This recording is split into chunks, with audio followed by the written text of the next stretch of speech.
It was late evening when Sarah turned the key to lock her small bookstore. The street outside was empty, the flicker of a broken street lamp the only light in the cold night. She hugged her coat tighter, clutching her handbag, ready to head home. But from the shadows, footsteps echoed. 3 men stepped out of the alley. Their faces partly hidden by hoodies, their voices low and mocking. Sarah's stomach sank. She was alone, or so it seemed. The tallest one smirked, circling her slowly. "Nice little shop you've got there. Bet you're making decent money." Sarah's voice trembled, but she stood her ground. "Please, I don't want any trouble. Just let me pass." Instead of moving, they blocked her way.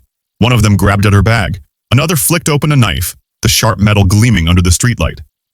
Sarah's heart raced. Her father's words flashed in her mind. "Fear only wins when you surrender. Stand tall."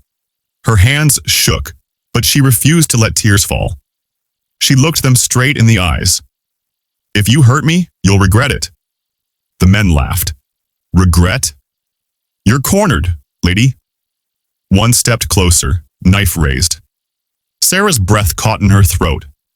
She braced for the worst, and then a sound ripped through the night, a deep, furious bark. From behind her, a large German shepherd charged into the alley, teeth bared, eyes blazing. The attackers froze. Before they could react, the dog lunged. One man fell hard to the ground, screaming as the dog pinned him. The others stumbled back, panic spreading across their faces. Just then, another beam of light cut through the dark, a flashlight. A neighbor, Mr. Harris, sprinted into the alley shouting, "I've called the police." "They're on their way." The men panicked. They shoved each other, trying to escape. In seconds, they scattered into the shadows, vanishing as fast as they had appeared. Sarah collapsed against the wall, shaking, her breath uneven. Mr. Harris reached her, steadying her shoulder. The German shepherd stood guard, chest heaving, ready to strike again if danger returned. "You're safe now," Mr. Harris said gently. "But you were brave. Very brave." The police arrived minutes later, taking statements, promising to find the attackers. Yet Sarah knew this was far from over. They had seen her face, her store. Fear lingered. That night, she couldn't sleep. Every creak of her house felt like footsteps. Every shadow seemed alive. She kept replaying the moment the knife flashed, the laughter, the helplessness. But when morning came, something unexpected happened. Word of her courage spread quickly. The local newspaper carried the story. Bookstore owner stands tall against attackers. Customers began showing up, not out of pity, but admiration. Strangers stopped to ask if she was okay. Neighbors promised to keep watch. The once struggling bookstore was suddenly alive with new energy. Weeks passed, and Sarah's fear slowly turned into determination. The German shepherd, abandoned by the gang when they fled, was later adopted by her. She named him Max, and from that day, Max never left her side. He sat proudly at the counter every day, his watchful eyes scanning everyone who entered. The community's support grew.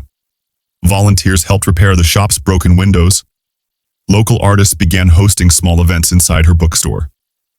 What once felt like a lonely little shop now became the heart of the town. Sarah realized something powerful.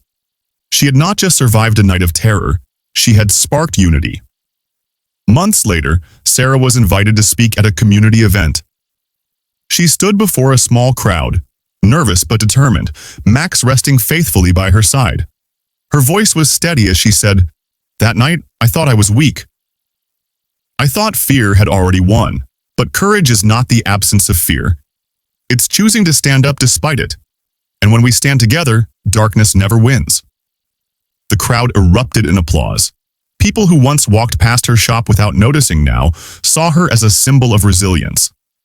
And every evening, when she closed her store and saw Max lying calmly by the door, she knew what began as a nightmare had turned into a new chapter, one filled with trust, unity, and hope. Sarah's story teaches us, courage begins in the quietest of hearts. One brave choice can inspire an entire community. And when kindness and unity join hands, Even the darkest night cannot defeat the light.